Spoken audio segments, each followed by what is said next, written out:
Yo, what up, Toshi here. Today we're going to be doing a deep dive on Sparkle. We're going to go over her traces. We're going to go over her skill. We're going to go over her synergy with characters in the Mono Quantum team, but also going to go over her synergy with other characters outside the Mono Quantum team, because the truth is, this character is more universal than you might think. She was previously a Mono Quantum buffer, but with the recent changes, she can buff everybody in the game. I'll explain why. Anyways, let's hop into today's video. So Hanabi or Sparkle is a 5-star Quantum Harmony character. She doesn't deal any HP based damage with her basic attack, so she's not promoting a DPS oriented build or a hybrid oriented build.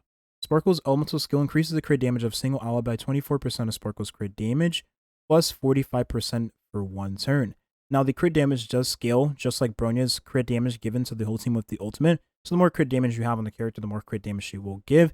And if you have characters in the team party like Yukong, which you can't optimally use in a team with Sparkle, like for Daniel, for instance, then the crit damage you give to the team with Yukong will be increasing the crit damage Sparkle also gives to the ally. This is assuming you use Yukong's ultimate before Sparkle does take her turn.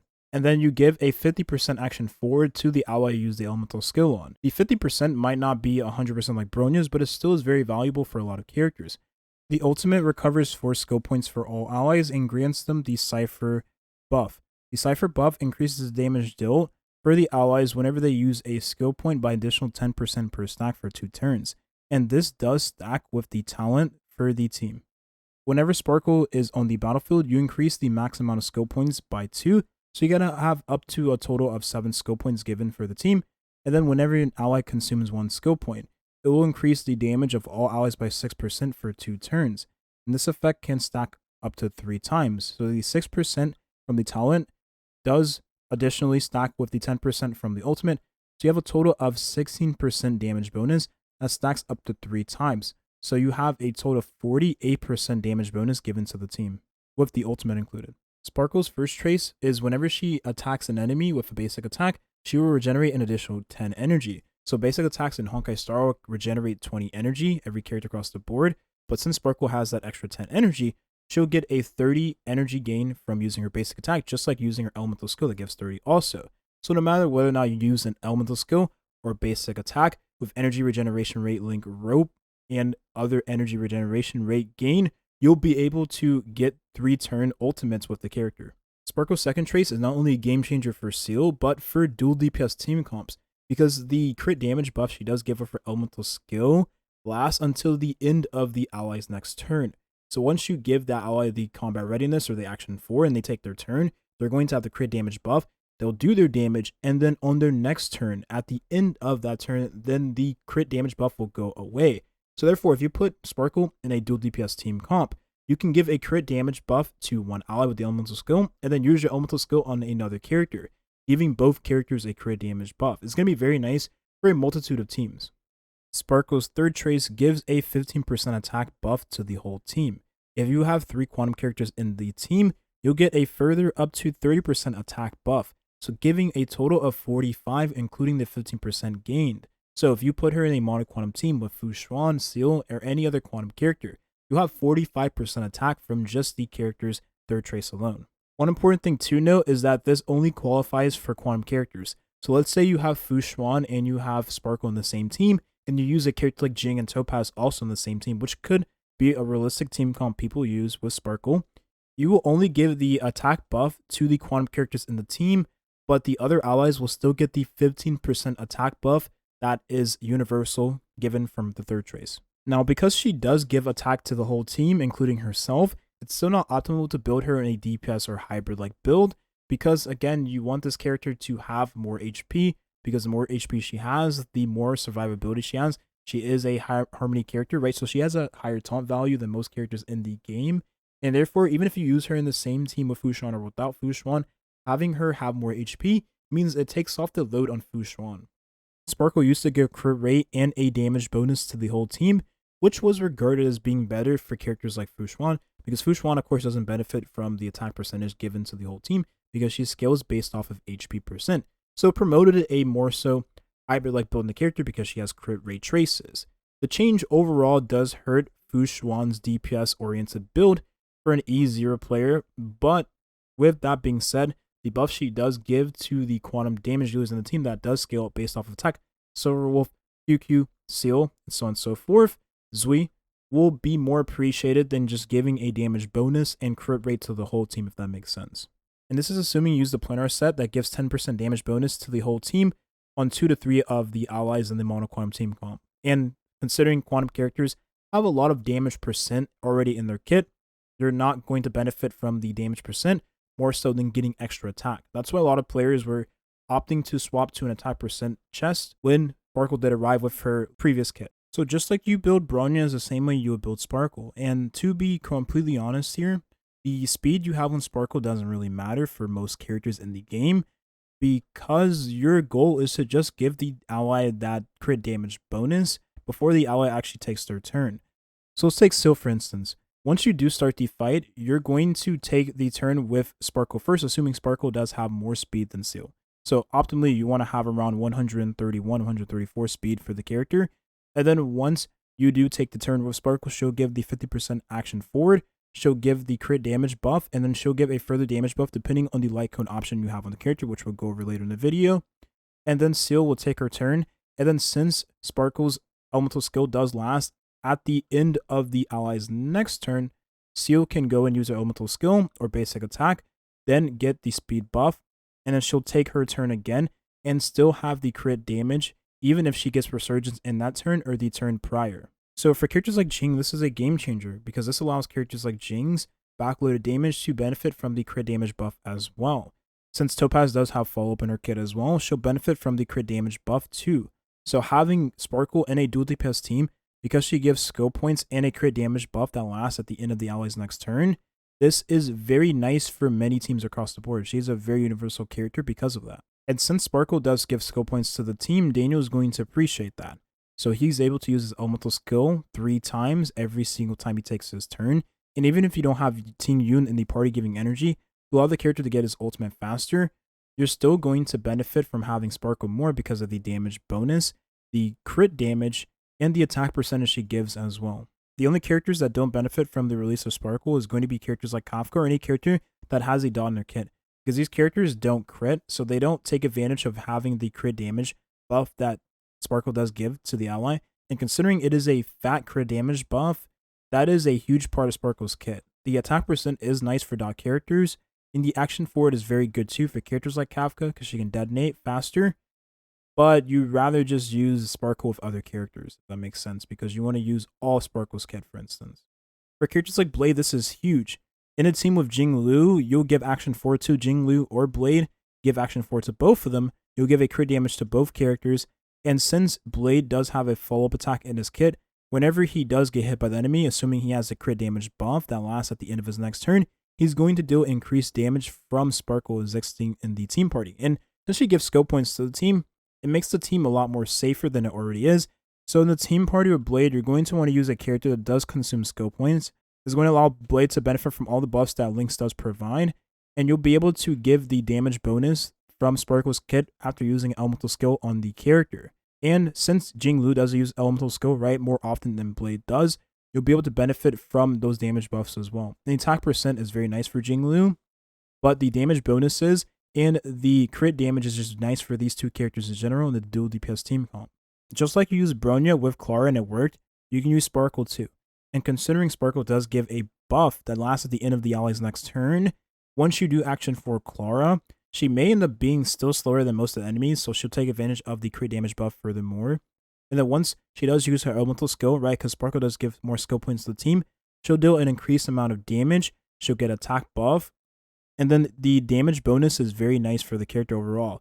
Sparkle is going to be one of Clara's best teammates for sure. Now, when it comes to light cone choices, the clear superior option for the mono quantum team is going to be Planetary Rendezvous. If you do end up having your Sparkle on the planar set that does give a energy regeneration rate increase by 5% for the ally and a 10% damage bonus to the whole team, because that is going to scale very nicely with the Planetary Rendezvous damage bonus you give to the team furthermore. Since Sparkle does give attack percentage that scales based on the amount of quantum characters in the team party, being able to benefit for every ally in the team party being a quantum character, you'll get a nice damage bonus on top of that. For a hypercarry Seal team or hypercarry any other damage dealer in the game, like Argenti for instance, Bronya's light cone, but the battle isn't over, is going to be very valuable in the character. The damage bonus you do give will be very nice at the start of the first turn. But with proper speed tuning, you'll be able to give the damage bonus more reliably to the ally you choose to use in the hypercarry team with Sparkle. So for Seal, and let's say another Harmony character like Ruan Mei, Bronya, because you can use Bronya and Sparkle in the same team, you're going to benefit from having this light cone on both characters, and you're giving more skill points after you use your ultimate. Considering Sparkle is a character that does get her ultimate in 3 turns with energy regeneration rate from the Link Rope, if you have this light cone at R1 on the character, you get 10% energy regeneration rate for the character. However, if you have R2 for this light cone on Sparkle in combination with the 5% energy regeneration rate from the planar set, you'll be able to reliably use Sparkle without an energy regeneration rate Link Rope, and instead give her more survivability in the form of HP percent. Or if you're feeling a little festive, you may even be able to try out a DPS oriented build. But do keep in mind that you're going to be gutting a lot of the other character stats like effect resistance, crit damage for more damage buffing capabilities for the team, and more speed, of course. Since Sparkle is the first character of the Harmony path that doesn't have to use meshing cogs, you can use this light cone to give action forward to the team if you use your ultimate on the character. And considering she does get her ultimate in 3 turns, you'll be able to get this action forward every 3 turns. This is very, very strong if you plan to use her in dual DPS teams.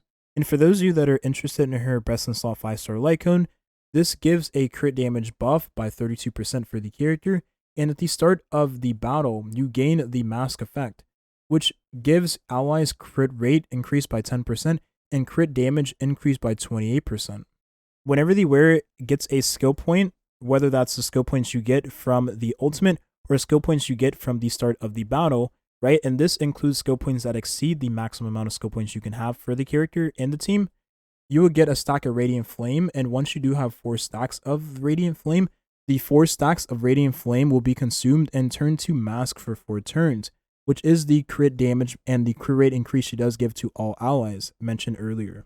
So overall, her 5-star light cone is going to be better, of course, because having the crit damage and crit increase last for 4 flipping turns is very strong. And being able to start the fight with the crit rate and crit damage also lasting for 3 turns is also really good. So this light cone is going to be really good for dual DPS teams, really good for Mono Quantum, but really good for any team in the game because, I mean, crit rate and crit damage has no name on it, has no element on it. When it comes to relic choices, there's going to be 2 superior options.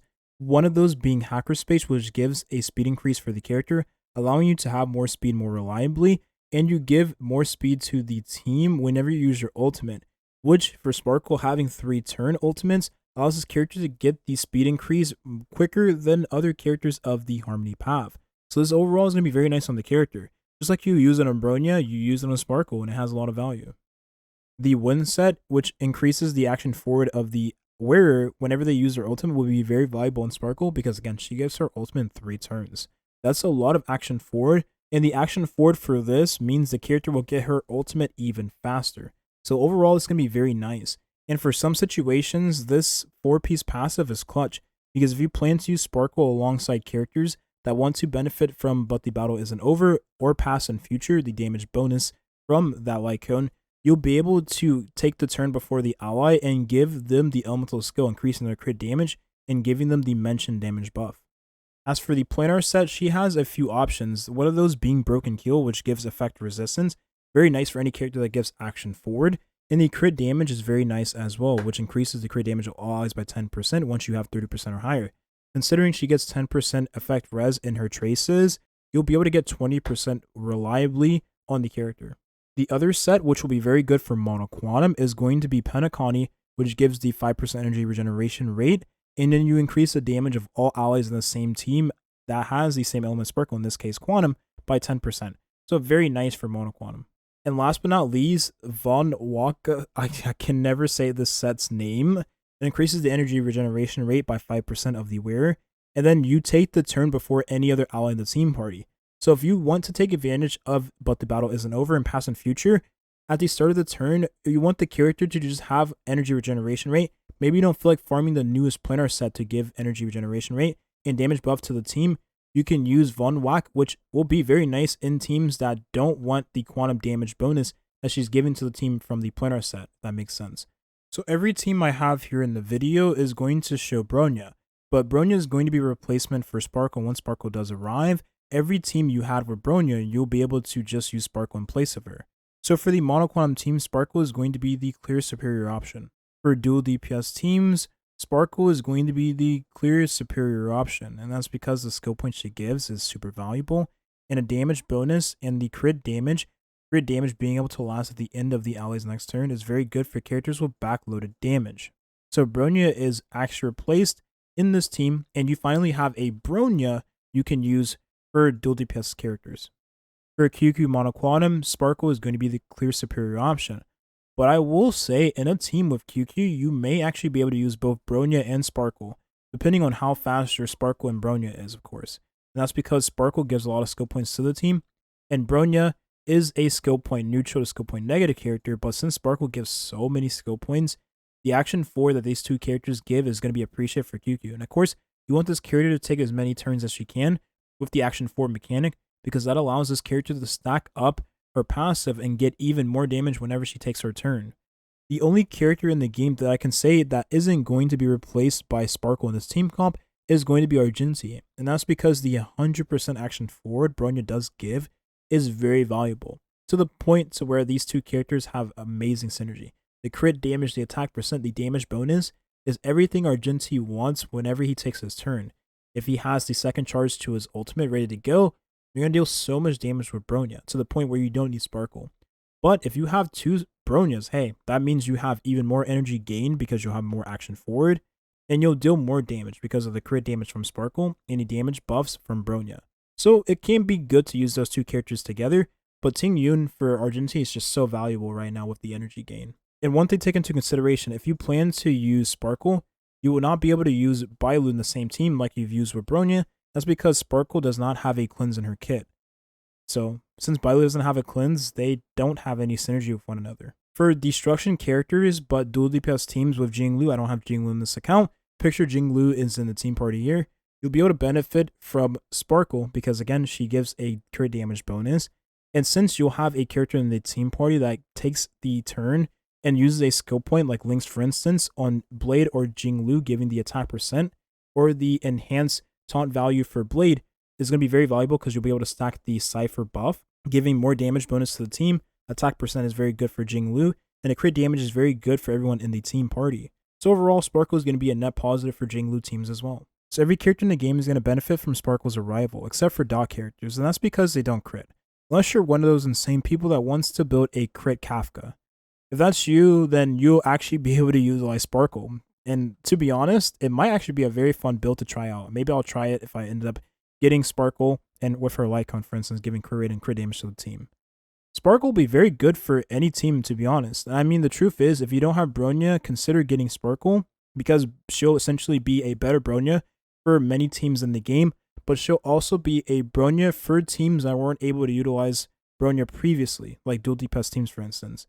That's going to be the video here. Hopefully you got something out of this. I can't wait for the arrival of this character. She is the most anticipated character for me as of recently, and yeah, she's going to be a blast to use. Thank you for watching, and have a nice rest of your day. Peace.